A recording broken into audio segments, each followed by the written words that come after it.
சபரிமலை அழைத்துச் செல்வதாக மோசடி, யாத்ரிகர்கள் விமான நிலையத்தில் நிற்கதி.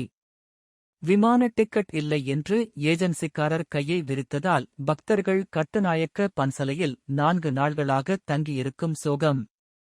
பலாங்கொடையிலிருந்து 26 பக்தர்களை சபரிமலை யாத்திரைக்கென பஸ்ஸொன்றில் அழைத்து வந்த குருசாமி ஒருவர், விமான நிலையம் வந்ததும் டிக்கெட் கிடைக்கவில்லை என்று கையை விரித்துள்ளார். இவ்வாறு கடந்த 6ஆம் திகதி கட்டுநாயக்க விமான நிலையம் அழைத்து வரப்பட்டவர்கள் கடந்த 4 நாள்களாக கட்டுநாயக்கவில் உள்ள பன்சலை ஒன்றில் தங்க வைக்கப்பட்டிருப்பதாக மலைக்குருவிக்கு தகவல் கிடைத்துள்ளது. கடந்த 6ஆம் திகதி முதல இன்று நாளை என்று யாத்திரிகர்கள் ஏமாற்றப்பட்டுக் கொண்டிருப்பதாகவும் இது விடயமாக போலீசில் புகார் செய்யப்பட்டிருப்பதாகவும் தெரியவருகிறது.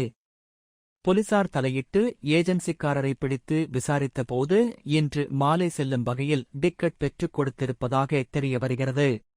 எனினும் அதுவும் நிச்சயம் இல்லை என்று பெயர் குறிப்பிட விரும்பாத பக்தர் ஒருவர் மலைக்குருவிக்கு தெரிவித்தார்.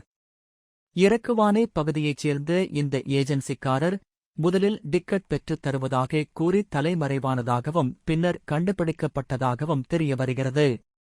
சபரிமலை யாத்திரையை அண்மையில் அரசாங்கம் புனித யாத்திரையாக பிரகடனம் செய்தது. இதற்கு பிரதியமைச்சர் சுந்தரலிங்கம் பிரதீப் முன்னின்று உழைத்திருந்தார். புனித யாத்திரையாக பிரகடனம் செய்யப்பட்டிருப்பதால் இம்முறை கூடுதலான பக்தர்கள் யாத்திரை செல்ல முன்வந்திருப்பதாக தெரிவிக்கப்படுகிறது. இந்த சந்தர்ப்பத்தை பயன்படுத்திக் கொண்ட சில ஏமாற்றுப் பேர்வழிகள் மோசடியில் இறங்கியிருப்பது அம்பலத்திற்கு வந்துள்ளது. எனவே இதுகுறித்து சம்பந்தப்பட்டவர்களின் உடனடி கவனத்திற்கு மலைக்குருவி கொண்டு வருகிறது.